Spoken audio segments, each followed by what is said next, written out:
kí wa káàbọ̀ sí ẹ̀kọ́ bíbélì wa ti ọ̀sẹ̀ yìí láti ìjọ wa Yewa Anglican Diocese lábẹ́ ìdarí bàbá wa the Right Reverend Dr. Michael Adébáyọ̀ Olúwarọ̀mí.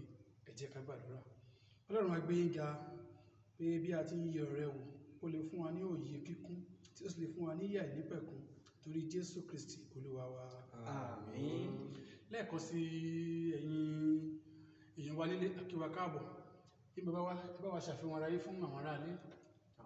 Orúkọ mi ni àlùfáà Daniel Olúdélé Ògúngbénlé láti ìjọ All Souls Chapel Òkèńlá ní agbègbè Kútìbò. Ṣé bàbá wa ṣàfihàn ara yín fún àwọn aráalé. Orúkọ mi ni àlùfáà Tóbilọ́ba Oyètádé láti ìjọ Yewa College Chapel ní agbègbè Kútìbò. Ṣé orúkọ tèmi ni àlùfáà Oríyọmí Ọ̀ṣọ́.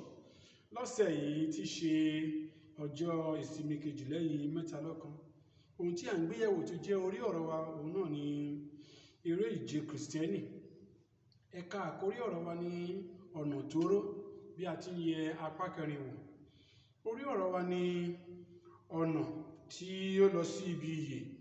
Ibi kíkà wá sì ń bẹ nínú ìwé Jeremáyà orí 38 ẹsẹ̀ 1 sí ẹsẹ̀ 8. Ibi kíkà wá ní ìwé Jeremáyà orí 38 ẹsẹ̀ 1 sí ẹsẹ̀ 8. Orí ọ̀rọ̀ wa ní ọ̀nà tí ó lọ sí ibi ìyè. Bàbá wa bá wa kà ìwé Jeremáyà yìí. Nígbà náà ni Sefatiah ọmọ Mátánì àti Gedaliah ọmọ Pashuri àti Jukali ọmọ Selemiah àti Pashuri ọmọ Malkiah gbọ́ gbogbo ọ̀rọ̀ tí Jeremiah ti sọ fún gbogbo ènìyàn wípé, báyìí ni Olúwa wípé, ẹni tí ó bá jókòó ní ìlú yìí yóò kú nípa idà, nípa ìyàn àti nípa àjàkálẹ̀ àrùn. Ẹni tí ó bá sì jáde tọ̀ àwọn ará Kaldea lọ yóò yè, a ó sì fi ẹ̀mí rẹ̀ fún bí ìkógun, yóò sì yè. Báyìí ni Olúwa wípé, lóòótọ́ a ó fi ìlú yìí lé ọwọ́ ogun ọba Bábélì, ẹni tí yóò sì kó o lọ. Àwọn ìjòyè sì sọ fún ọba pé, jẹ́ kí a pa ọkùnrin yìí, nítorí báyìí ni ó mú ọwọ́ àwọn ológun tí ó kù ní ìlú yìí ró pẹ̀lú gbogbo ènìyàn ní sísọ irú ọ̀rọ̀ báyìí fún wọn, nítorí ọkùnrin yìí kò wá àlàáfíà àwọn ènìyàn yìí bí kò ṣe ibi wọn. Sẹ̀dẹ̀káyà ọba sì wípé, wò ó, òun wà ní ọwọ́ yín, nítorí ọba kò lè ṣe ohun kan lẹ́yìn yín. Wọ́n sì mú Jeremáyà, wọ́n sì sọ ọ́ sínú ihò Malkiah ọmọ Hamaleki tí ó wà ní àgbàlá ilé túbú. Wọ́n fi okùn sọ Jeremáyà kalẹ̀ sísàlẹ̀, omi kò sì sí nínú ihò náà bí kò ṣe ẹrẹ̀. Jeremáyà sì rì sínú ẹrẹ̀ náà. Nígbà tí Ebed-Meleki ará Etiópíà, ìwẹ̀fà kan tí ó wà ní ilé ọba gbọ́ pé wọ́n fi Jeremáyà sínú ihò, ọba jókòó nígbà náà dé ẹnu bodè Benjamini.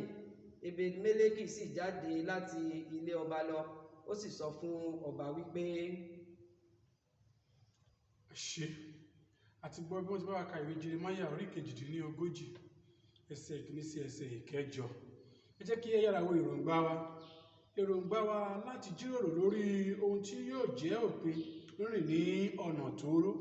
Ohun tí yóò jẹ́ òpin ní rírìn ní ọ̀nà tóóró. Ẹ jẹ́ kí a wo ìfára wa.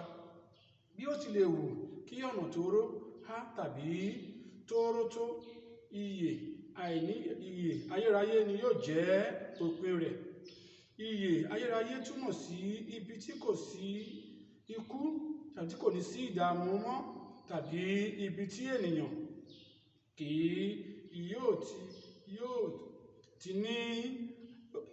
yóò ti ṣe aláìní ohun rere. Ó túmọ̀ sí pé níbi tí a ò ti ní kú tàbí tí kò ní sí ìdààmú, ibi tí a ò ti ní ṣe aláìní ohun rere kan.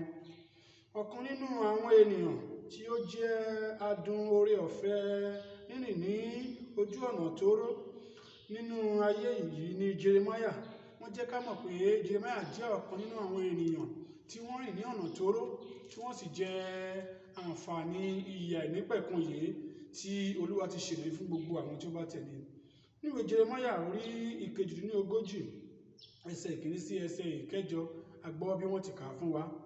Ó fi hàn wá bí Jeremáyà ṣe jìyà nítorí òtítọ́, ṣùgbọ́n ní ìkẹyìn Ọlọ́run dá a láre. Mo gbàdúrà pé lórúkọ Jésù àwa náà Olúwa yóò dá wa láre. Ó ti lè ti wù kí á ní ìdojúkọ tó. Wọ́n fi yé wa pé bí a bá lè forí tì tí a fara dà á, tí a sì fàyàrán ìdánwò tí a dúró ní ọ̀nà náà ọ̀nà tí ó rò yìí, tí a sì di ìgbàgbọ́ Kristi mú ní òpin ohun gbogbo, bí Jeremáyà ṣe jẹ ìyè àìnípẹ̀kun ìyè ayérayé, àwa náà yóò di ẹni ìbùkún tí a ó sì jogún ìyè ayérayé. Kí a yára wo àwọn ìbéèrè wa tí àwọn bàbá wa yóò bá wa tan ìmọ́lẹ̀ sí láti fún wa ní òye ní kíkún ohun tí à ń gbé yẹ̀wò. Ìbéèrè kínní, wọ́n ní ká ṣàpèjúwe inúnibíni tí Jeremáyà dojúkọ gẹ́gẹ́ bí a ti ṣe kà á nínú ibi kíkà wa lónìí. Bàbá wa. Ẹ ṣé gan ni sà.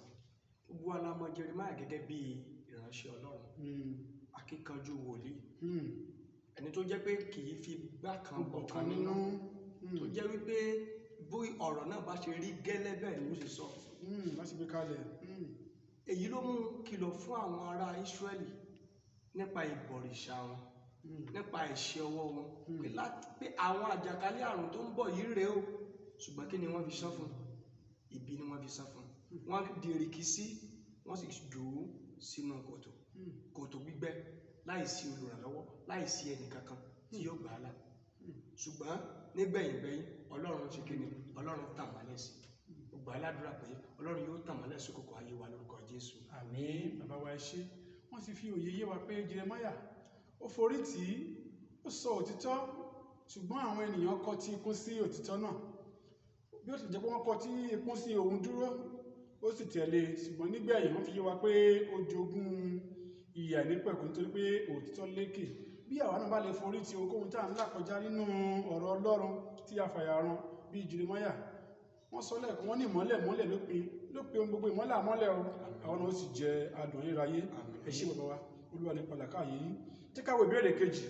Wọ́n ní láti inú ìrírí rẹ, wọ́n ní ká ṣàlàyé bí ó ṣe jẹ́ òtítọ́, bí ó ṣe jẹ́ òtítọ́ pé a ó dojúkọ inúnibíni nínú ìran wa yìí, pàápàá nínú ìjọ Kristi. Bàbá wa. Ẹ ṣé. A rí pé a mọ̀ wípé ọ̀rọ̀ Ọlọ́run kò ní lọ láìṣẹ. Tí a bá wo ohun tí wọ́n sọ fún wa yìí, ó ṣe pẹ́kípẹ́kí pọ̀ mọ́ ohun tí a ṣe àkọsílẹ̀ rẹ̀ láti inú ìwé Oníwàásù orí 3 ẹsẹ̀ ìkíní tó ní olúkúlùkù ní àkókò wà fún àti ìgbà fún iṣẹ́ gbogbo lábẹ́ ọ̀run. Tá bá sì wo eléyìí pẹ̀lú ohun tí Jòhánù orí 13 ẹsẹ̀ 27 tó sọ, ó ní nǹkan wọ̀nyí ni mo ti sọ fún yín tẹ́lẹ̀ kí ẹ̀yin kí ó lè ní àlàáfíà nínú mi. Nínú ayé ẹ̀yin ò ní ìpọ́njú, ṣùgbọ́n ẹ tújú ká, mo ti ṣẹ́gun ayé. A rí pé òtítọ́ ni ní ọ̀pọ̀ ìgbà ìránṣẹ́ Ọlọ́run lè ní ìdojúkọ láti ọ̀dọ̀ àwọn ẹni tó ń kọ́ tó jẹ́ àwọn ọmọ ìjọ. Bẹ́ẹ̀ náà ni àwọn ọmọ ìjọ náà nígbà míì wọ́n lè ní ìdojúkọ tàbí ìpọ́njú láti ọ̀dọ̀ ẹni tó jẹ́ adarí wọn, nípa pé nígbà tí wọ́n bá sọ òtítọ́ ọ̀rọ̀ Ọlọ́run jáde fún wọn, eléyìí lè nira lọ́kàn àwọn mìíràn. Àwọn mìíràn lé ọmọ ìjọ mìíràn lè wà pé àní kú sanwó kankan mọ́. Àwọn olùdarí náà lè sọ pé bájẹ́ pé bẹ́ẹ̀ jẹ́ fẹ́ náà nìyẹn, kó bẹ̀rẹ̀ sí ní fìtìnà tí wọn. A rí pé òtítọ́ ni àwọn ọ̀rọ̀ wọ̀nyí, ó dẹ̀ ń ṣẹlẹ̀ káàkiri ní gbogbo àgbáyé, àfi kí Ọlọ́run kó ràn wá lọ́wọ́. Àmín, àmín. Bàbá wa ti ṣàlàyé fún wa ní kíkún. Àdúrà wa sí náà ni pé kí Ọlọ́run kó ràn wá lọ́wọ́, yóò sì ràn wá lọ́wọ́. Ẹ ṣé bàbá wa fún òye ńlá tí ẹ fún àwọn ènìyàn wa nípa ti ọ̀nà tó ró yìí, ọ̀nà yìí. Ẹ jẹ́ ká wo ìbéèrè kẹta torí àkókò wa. Wọ́n ní ìdí wo ni ó fi nira fún àwọn adarí kan láti rìn ní ojú ọ̀nà òtítọ́ àti ìyè, gẹ́gẹ́ bí a ti kọ sínú ìwé Jeremáyà yẹn orí 38 ẹsẹ̀ 17 sí 19. Wọ́n wá ní ká jíròrò lórí èyí ní ìbámu pẹ̀lú ìkìlọ̀ tí Jésù ṣe ní ìwé Mátíù yẹn orí 10 ẹsẹ̀ 28. Bàbá wa. Ẹ ṣé bàbá àlùfáà. Ọ̀kan lára ohun tí àwọn ọ̀jọ̀gbọ́n Bíbélì sọ ò ní pé ọ̀kan pàtàkì kọ́kọ́rọ́ tó lè mú àṣìṣe bá adarí kọ̀ọ̀kan ò ní wípé láti fẹ́ gbọ́ràn tàbí láti gbọ́ràn sí àwọn ènìyàn ju Ọlọ́run lọ. Jeremáyà ó sọ fún ọba yìí níbí pé tí ìwọ bá gbọ́ràn, ìwọ ṣe kí ni? Ìwọ ó jèrè ilẹ̀ náà. Bí ìwọ bá gbọ́ràn, àwọn àrùn yìí kò ní dé bá wa. ṣùgbọ́n kí ni àtẹ̀yìnbọ̀tán rẹ̀? Nítorí ìdí èyí ó ṣe pàtàkì fún adarí kọ̀ọ̀kan bá fẹ́ ṣe àṣeyọrí láti gbọ́ràn sí Ọlọ́run lẹ́nu, nítorí pé láì gbọ́ràn sí Ọlọ́run lẹ́nu àbùdé rẹ̀ ó ń bọ̀. Gbà ládùúrà pé orí ọ̀fẹ́ tí a ó fi gbọ́ràn sí Ọlọ́run lẹ́nu, tá ó fi tẹ̀lé òfin rẹ̀, Ọlọ́run yóò yọ̀ǹda rẹ̀ fún wa. Ẹ ṣe pé àbẹ̀ ní àfikún. Bẹ́ẹ̀ ni, ní àfikún a rí wípé ẹ̀rù ó máa ń ṣe ọ̀pọ̀lọpọ̀ àwọn adarí ńgbà míì. Ẹ̀rù àti àbùkù tàbí ẹ̀gàn tó lè tipa rẹ̀ jáde tí wọ́n bá ní kí wọ́n sọ báyìí kan ṣe báyìí. So wọ́n á rí i pé ṣùgbọ́n tá a bá wo Jeremáyà níbí yìí pé ohun tó sọ ní ṣáájú tí wọ́n fi jù sínú túbú òun náà ló tó ń sọ tó tẹnu mọ́. So ó dúró lórí ọ̀rọ̀ rẹ̀ kò yapa, ẹ̀rù ò bá pé kí ló lè ṣẹlẹ̀ àti bẹ́ẹ̀ bẹ́ẹ̀ lọ. Ẹ ṣé bàbá wa, Olúwa ràn ẹnìkan wa lọ́wọ́ torí gbogbo ọ̀nà ni adarí ní ìkọ̀kan tàbí èkejì tí a ó fi lè dúró lórí òtítọ́ ọ̀rọ̀ yìí tí a ó fi lè ṣe òtítọ́. Wọ́n tilẹ̀ sọ bàbá wọn ní pé ká jíròrò ní ìbámu pẹ̀lú ìkìlọ̀ tí Jésù nínú ìwé Mátíù yẹn orí 10 ẹsẹ̀ 28. A rí i pé n tó wà níbẹ̀ náà ni wípé a kọ́ wípé kí ènìyàn má ṣe bẹ̀rù ẹni tí ó lè pa ara tí kò lè pa ẹ̀mí, ṣùgbọ́n ká bẹ̀rù ẹni tó jẹ́ kó lágbára láti pa ara kó tún lè pa ẹ̀mí. So kò yẹ kí àwọn ọmọ Ọlọ́run ká máa bẹ̀rù níbi tí ò sẹ́rù. Ó yẹ ká di òtítọ́ ọ̀rọ̀ Ọlọ́run mú ká sì sọ Ọlọ́run fún wa lórí ọ̀fẹ́. Ọ̀rọ̀ ìṣe bàbá adúgbòlò nǹkan tí mo fẹ́ràn wọ́n ní ká má máa bẹ̀rù tí kò sí ẹ̀rù, ọ̀dọ̀ Ọlọ́run kan ní ẹ̀rù wà ló lè pa ara àti tójú ẹ̀rù lọ. Ẹ ṣé, Olúwa ràn wá lọ́wọ́, ẹ̀kọ́ láti lè jẹ́ fún wa, ẹ jẹ́ kí á di eléyìí mú. Ìbéèrè kẹrin wọ́n ní ọ̀nà náà lè há kí ó sì tóóró láti rìn. Wọ́n ní jíròrò lórí ohun tí yóò jẹ́ òpin rẹ̀ ní ìbámu pẹ̀lú Jeremáyà orí 19 yẹn nígbà tí a bá wọ ẹsẹ̀ 11 sí ẹsẹ̀ 14 tàbí ìwé ìfihàn orí 7 ẹsẹ̀ 13 sí ẹsẹ̀ 17. Wọ́n ní ká jíròrò pé ó ti lè há. Ṣe rí ohun tó ṣẹlẹ̀ nínú Jeremáyà yẹn, òun náà ni wípé a tú Jeremáyà sílẹ̀ kúrò nínú ìgbèkùn tí ó wà, a fà á jáde, a yọ jáde nítorí pé òtítọ́ ọ̀rọ̀ Ọlọ́run tó ń sọ tó dúró tì Ọlọ́run pèsè ọ̀nà àbáyọ fún un. Tí a bá wá wo inú ìfihàn yẹn, a rí i pé gbogbo wa náà kò sẹ́ni tó máa ju sáyé, bá a fẹ́ bá a kọ̀ a ó lọ lọ́jọ́ kan ni. So ká lè bá àdọ́dọ̀ Ọlọ́run sinmi, ara àwọn tó lè jẹ́ òpin rẹ̀ fún wa nìyẹn, tá a sọ òtítọ́ a ó lè dọ́dọ̀ Ọlọ́run sinmi, a ó ní ìpín lọ́dọ̀ Ọlọ́run, a ó wọ̀ wá ní aṣọ funfun nígbà tí ayé yìí bá parí, táwa náà lè máa ké mímọ́ mímọ́ tá a lè bá Jésù jọba níkẹyìn. Ẹ ṣé bàbá wa, ẹ ṣé. Wọ́n ti fi yé wa pé ó dára ká sọ òtítọ́ ká sì dúró nínú òtítọ́, torí yálà a sọ tàbí a ò sọ a máa kó nínú ayé yìí. Ohun tó dára ni ká sọ kí a sì lè jèrè ní òpin rẹ̀. Bàbá wa ẹ ṣeun fún ẹ̀kọ́ láti ẹ̀kọ́ wa, bàbá ẹ ṣé.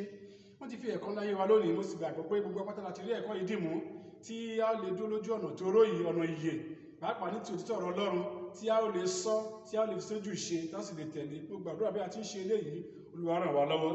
Ní ìparí wọ́n ní ohun gbogbo ni tí ó ní ìbẹ̀rù ní òpin wà fún ṣẹ́rí. Tó níbẹ̀rẹ̀, ohun gbogbo tó níbẹ̀rẹ̀ ni òpin wà fún. Dájúdájú òpin yóò dé, bẹ́ẹ̀ ni yóò sì rí ní rírìn ojú ọ̀nà tóóró. Ìrìn àjò náà ó lè má rọrùn, ṣùgbọ́n ayọ̀ ayérayé pẹ̀lú Kristi nínú ìjọba rẹ̀ ni yóò jẹ́ òpin rẹ̀. Wọ́n ní bí kò tilẹ̀ rọrùn, ṣùgbọ́n kí a mọ̀ pé òpin ìrìn àjò náà yóò jẹ́ ayọ̀ àìnípẹ̀kun pẹ̀lú Kristi.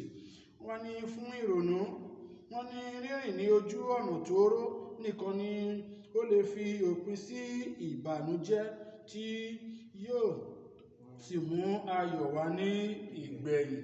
Pé nígbà tí a bá rìn ní ojú ọ̀nà tóóró yìí, òun nìkan ni ó lè fi òpin sí ìbànújẹ́ tí ó sì lè fún wa ní ayọ̀ ní òpin ayé wa.